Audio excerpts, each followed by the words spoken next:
అంటే ఈ drilling one post ఇది టనల్ బోరింగ్ మిషన్ ద్వారా లేవు.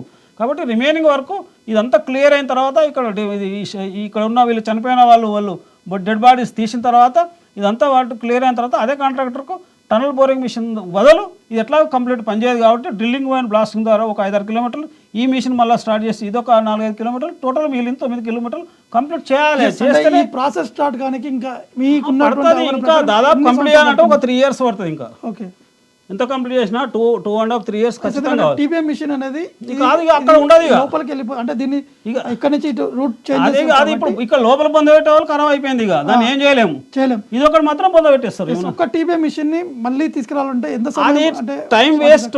అది దాన్ని తీసుకురావాలంటే మా టైం వేస్ట్. వచ్చినాక స్టార్ట్ చేసేవాళ్ళు అది టైం వేస్ట్ బదులు డ్రిల్లింగ్ అండ్ మాన్యువల్గా చేసుకుంటూ రావాలి. సగం 4-5 కిలోమీటర్లు ఇక్కడికి వెళ్ళి ఈ మిషన్ ఎట్లా రన్నింగ్ అవుతుంది. ఇదొక 4 కిలోమీటర్లు అయితే 2 కలిసి 9.5 కిలోమీటర్లు వర్క్ కంప్లీట్ చేస్తేనే మనకేంటంటే 34 కిలోమీటర్లు కంప్లీట్ అయింది కదా. ఇక 9.5 కిలోమీటర్లు వదిలిపెడతారు. ఆ స్కీము వదిలిపెట్టరు కదా. వదిలిపెట్టద్దు, కంప్లీట్ చేసుకోవాలి. అడ్వైజ్ తీసుకోవాలి నేషనల్ ఏజెన్సీ ద్వారా, ఎన్డిఎస్సీ కానీ నేషనల్ ఏజెన్సీ కానీ అడ్వైజ్ తీసుకొని అదే కాంట్రాక్టర్ ద్వారా కంప్లీట్ చేయాలి.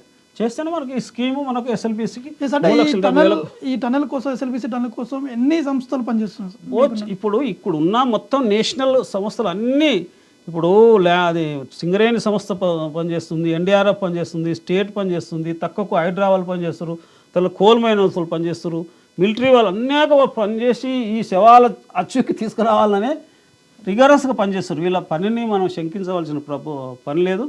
ప్రభుత్వం ఏదో నిర్లక్ష్యం చేసింది అనేది కూడా అనుకోవడానికి వీల్లేదు. ఎందుకంటే డే 1 నుంచి కూడా వాళ్ళు శాయశక్తుల చేస్తారు. కానీ అదే రోజు కూరుకుపోయిన వాళ్ళు, అదే రోజు మట్టిలో నీళ్ళలో కూరుకుపోయి ఉన్నారు వీళ్ళు. ఆ కూరుకుపోయిన దాన్ని ఇప్పుడు మనకు చిన్న ఎగ్జాంపుల్ సార్, అంటే మామూలుగా ఏదైనా కూడా బయట అంటే రాక్ ఉంటుంది, లోపల డ్రిల్లింగ్ చేస్తున్నటువంటి రాక్ సంబంధించినటువంటి పౌడర్ కూడా వస్తుంది.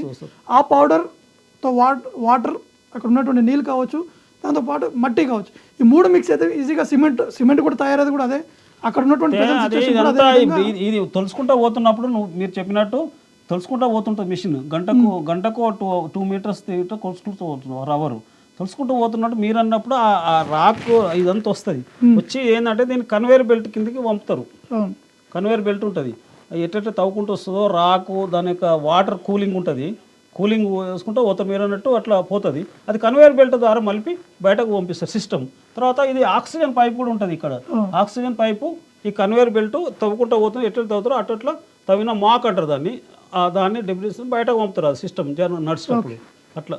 కాబట్టి కంపల్సరీ ఇది డ్రిల్లింగ్, ఇది మిషన్ టనల్ బోరింగ్ మిషన్, అది తొలుసుకుంటూ పోయే మిషన్. అది ఖచ్చితంగా ఈ స్కీమ్ కంప్లీట్ చేయాల్సిందే ప్రభుత్వం. ఎంత అయినా సజెషన్ తీసుకొని నేషనల్ డ్యామ్ సేఫ్టీ అథారిటీ వాళ్ళతో కానీ ఎవరిదైనా సజెషన్ తీసుకొని కంప్లీట్ చేయాల్సిందే. 9.5 కిలోమీటర్లు కంప్లీట్ చేస్తేనే మనకు 3,70,000 ఎకరాలు 4,70,000 సాగు వస్తుంది.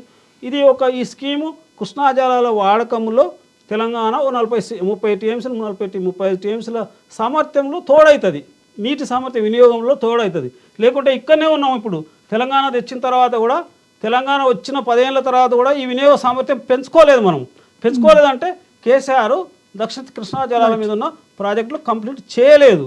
చేయకపోవడం వల్ల ఇప్పుడు కూడా ఇదే స్టేజ్లో ఉంది. తెలంగాణ రాకముందు ఏ స్టేజ్లో ఉన్నామో కృష్ణా జలాల వినియోగంలో, అంటే ప్రాజెక్టులు కంప్లీట్ చేసుకోలేదు, మనం సాగు పెంచలేదు. కేసీఆర్ వచ్చిన తర్వాత ఉన్న ప్రాజెక్టులు కంప్లీట్ చేయలేదు. ఆయన కాన్సన్ట్రేషన్ అంతా కాళేశ్వరం మీదనే 98,000 లక్ష కోట్లు ఖర్చు పెట్టింటే ఫామ్ హౌస్కి నీళ్ళు తీసుకున్నారు. కానీ దక్షిణ తెలంగాణలో టోటల్ నిర్లక్ష్యం చేయడం అనేది గణాంకాలు చెప్తున్నాయి.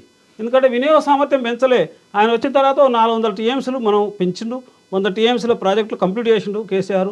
ఇప్పుడు ఆల్రెడీ 105 టీఎంసీలది తెలంగాణ రాకుందే ఇవన్నీ కంప్లీట్ భీమా, నెట్టెంపాడు, కల్లకుర్తి, ఇప్పుడు ఇవన్నీ కోయిలసారి ఇవన్నీ కంప్లీట్ చేయాల్సింది ఉండే.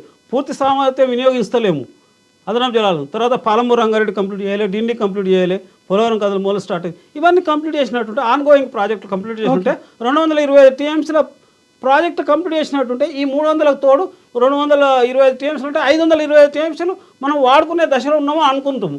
కానీ ఇవాళ అన్ని నీళ్లు కలిసి కూడా 200-300 టీఎంసీలు దాటలేము. కాబట్టి తెలంగాణలో ఆల్మోస్ట్